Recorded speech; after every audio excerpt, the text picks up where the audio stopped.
नमस्कार मित्रांनो, उद्या म्हणजेच 20 फेब्रुवारीला तुमचा मराठीचा पेपर आहे आणि अजूनही जर तुम्हाला वाटत नसेल की अभ्यास झालेला आहे किंवा अजूनही तुम्हाला वाटत असेल की अभ्यास झालेला नाही, तर पुढचे 24 तास जे आहेत, तुमचे येणारे 24 तास जे आहेत, तर ते तुम्ही चांगल्या पद्धतीने काय करायला पाहिजे, युटिलाइज करायला पाहिजे. विथ फुल स्ट्रॅटेजीने तुम्ही काय करायला पाहिजे, ते वेळ आपण वापरला पाहिजे. त्यात तुमचे नक्कीच 20 ते 25 मार्क काय होऊ शकतील, वाढू शकतील. मग तुम्हाला काय करायचं, तर या व्हिडिओमध्ये व्यवस्थित सगळ्या गोष्टी, ऑल कॉन्सेप्ट, ऑल गोष्टी काय केल्या आहेत, कव्हर केलेल्या आहेत. तर व्हिडिओ शेवटपर्यंत बघा, जे की तुमचा हा व्हिडिओ बघून 100% कॉन्फिडन्स काय होईल, हाय होईल, म्हणजे कॉन्फिडन्स तुमचा वाढेल. तर 19 तारखेला म्हणजेच तुम्हाला परीक्षेच्या आदल्या दिवशी काय करायचं आहे, तर सकाळी लवकर उठायचं आहे. उठल्या उठल्या तुम्हाला फ्रेश व्हायचं आहे. फ्रेश झाल्यानंतर तुम्ही 10 ते 15 मिनिट काय करा, मेडिटेशन करा. मेडिटेशन केल्यामुळे तुम्हाला काय, थोडं पॉवर भेटेल तुमच्या माइंडला. त्यानंतर थोडा हलका नाश्ता करा आणि तुमचं चालू होतं सकाळचं सत्र. सकाळचं सत्र जे आहे ते तुमचं एकदम फ्रेश माइंडचं असतं. त्याच्यामुळे सकाळी 7 ते 10 पर्यंत काय करणार आहे, तुम्ही लाईट रिव्हिजन करणार आहे. हे रिव्हिजनवरती एवढं जास्त फोकस का करतोय मी, तर तुम्ही काय केलं आहे, वर्षभर एक इयर कंप्लीट काय केलेलं आहे, स्टडी केलेली आहे. म्हणून ते स्टडी जे आहे ना, तुम्हाला तर चांगल्या पद्धतीने लक्षात ठेवायचे आणि ते लक्षात राहण्यासाठी तुम्हाला करावं काय लागतं, तर रिव्हिजन करावं लागतं. म्हणून एवढं जास्त काय करतोय, रिव्हिजनवरती फोकस करतोय. सकाळी तुम्ही उठला 19 तारखेला 6 वाजता, फ्रेश झाला, नाश्ता केला, मेडिटेशन केलं. त्याच्यानंतर 7 ते 10 तुम्ही अभ्यासाला बसला. हे पहिलं सत्र आहे. तर त्यात करायचं तुम्हाला लाईट रिव्हिजन करायचं आहे. आणि त्या रिव्हिजनमध्ये कोणते पॉईंट्स आले पाहिजेत, ग्रामरचे जे रूल आहेत, ग्रामरच्या ज्या छोट्या छोट्या गोष्टी आहेत ज्या तुमच्या लक्षात राहत नाहीत, त्या गोष्टी तुम्हाला रिवाईज करायचे. त्यामध्ये येतं तुमचं अलंकार असेल, समास असेल, त्याच्यानंतर शब्दसिद्धी असेल, म्हणी असतील, काळ असेल, वाक्यप्रचार असेल किंवा वाक्यरचना असेल, त्याच्यात उपयोजित लेखनाचा काही भाग असेल, पत्र असेल, वैचारिक लेखन असेल, जाहिरात असेल, बातमी असेल. तर या सर्व घटकांचा तुम्हाला काय करायचं आहे, लाईट रिव्हिजनमध्ये समावेश करायचा आहे. मग त्यानंतर येतो अजून एक घटक आहे, तर तो म्हणजे सगळ्यात महत्त्वाची गोष्ट आहे इथं, ती तुम्हाला सांगावीशी वाटते. ती म्हणजे या काळामध्ये तुम्हाला 19 तारखेला काय करायचं नाही, तर नवीन काहीच वाचायचं नाही. म्हणजे तुमच्याकडे जे आतापर्यंतचा सोर्स आहे, तर तोच सोर्स तुम्ही काय करायचं आहे, परत परत परत परत काय करायचं आहे, रिवाईज करत राहायचं किंवा वाचत राहायचं आहे. नवीन काहीच घेऊ नका, नवीन कोणाचंच काही वापरू नका. ठीक आहे, तोच पुस्तक, तेच वर्षभर तुम्ही वापरलेलं तेच वाचायचं तुम्हाला, त्याच्यातूनच रिव्हिजन करायचं आहे. त्यानंतर या व्हिडिओचा सगळ्यात महत्त्वाचा पार्ट जो आहे, तर तो म्हणजे 11 ते 2 हा जो टायमिंग आहे, 11 ते 2चा जो टायमिंग आहे ना तुमचा 20 तारखेचा, तर तो टायमिंग तुम्हाला 19 तारखेलाच काय करायचं आहे, फील करायचं आहे. म्हणजे कसं, तर 19 तारखेचे 11 ते 2 हा जो टायमिंग आहे, तर तो टायमिंग तुम्हाला काय करायचं आहे, तर 2022 असेल, 2023, 2024 कोणताही वर्ष घ्या, त्याचा एक क्वेश्चन पेपर काय करायचं तुम्हाला व्यवस्थितरित्या टायमिंग लावून काय करायचं आहे, सोडवायचं. टायमर लावून सोडवायचं. विभागणी आहे, किती टाइम लागतो, काय वेळेत कुठं जातो, हे सगळ्या गोष्टी तुम्हाला त्या ठिकाणी लक्षात घ्यायचं आहे.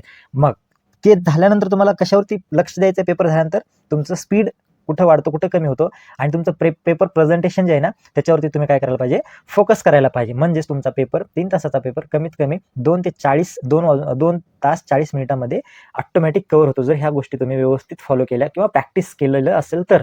ठीक आहे, मग मधला काही वेळ तुम्ही काय करा, रेस्ट करा किंवा लाईट रिव्हिजन करा. त्यानंतर तुमचं तिसरं सत्र चालू होतं 4 ते 6. 4 ते 6 मध्ये काय करायचं, तुमचं जे टेक्स्ट बुक आहे, तुमचं जे टेक्स्ट बुक दिलेलं आहे तुम्हाला, त्या टेक्स्ट बुकमधल्या कविता, कवितेचे नाव, त्या कवितेचा भावार्थ आणि कवितेचा आशय आणि कवितेमध्ये असलेले शब्द, या सगळ्यांचं काय करायचं तुम्हाला लक्षात ठेवायचं आहे. त्याच्यानंतरच धडे घ्या, तुमच्या धड्यांची लेखांची नावं लक्षात ठेवा. त्या धड्यामध्ये काय मुद्दे आहेत महत्त्वाचे आणि त्या धड्याची मध्यवर्ती कल्पना काय आहे, तर या गोष्टी तुम्ही काय करायचं आहे, लक्षात ठेवायचं आहे. त्यानंतरच कविता असतील, धडे असतील, त्यातले स्वाध्यायाचे महत्त्वाचे जे प्रश्न आहेत, स्टार केलेले किंवा तुम्हाला जे महत्त्वाचे वाटतात, ते प्रश्न काय करायचं तुम्हाला त्यातून सोडवायचे आहेत. मग पूर्ण पुस्तक वाचत बसायचं का ह्या टायमिंगला, पूर्ण पुस्तक कधीच वाचून होत नाही. त्याच्यामुळं तुम्हाला काय करायचं आहे, पुस्तकामध्ये जेवढे काही तुम्ही हेडिंग्स आहेत किंवा पॉईंट्स आहेत किंवा तुम्ही जे काही हायलाईट केलेलं आहे, ते सगळे हायलाइटेड पॉईंट्स काय करायचे, ह्या टायमिंगला तुम्हाला डोळ्याखालून, नजरेखालून काढायचे किंवा ओव्हरव्ह्यू करायचं आहे. म्हणजे तुम्हाला ते काय होईल, रिवाईज केल्यासारखं होईल. आता 19 तारखेचा सगळ्यात महत्त्वाचा जो पॉईंट आहे, तर तो म्हणजे रात्री 7 ते 9 काय करणार. रात्री 7 ते 9 जे आहे ना, ते तुम्हाला परीक्षेचं फायनल आणि स्मार्ट रिव्हिजन करायचं आहे. फायनल आणि स्मार्ट रिव्हिजन म्हणजे ह्या रिव्हिजनमध्ये सगळेच घटक आले पाहिजे. सगळे तुमचं लेसन आले पाहिजे, पोएम आले पाहिजेत, ग्रामर आलं पाहिजे किंवा उपयोजित लेखन आलं पाहिजे. सगळे घटक याच्यामध्ये काय होतात, कव्हर करता आले पाहिजेत तुम्हाला. मी थोडेसेच पॉईंट दिलेत. वाक्यप्रचार घ्या, त्यानंतर समानार्थी शब्द असतील, विरुद्धार्थी शब्द असतील, त्याच्यानंतर उपयोजित लेखनचा जो भाग आहे, तर तो त्याचा जे फॉर्मॅट आहे, ते सगळे फॉर्मॅट काय करायचे, लर्न करून ठेवायचे, रिवाईज करायचे या टायमिंगला.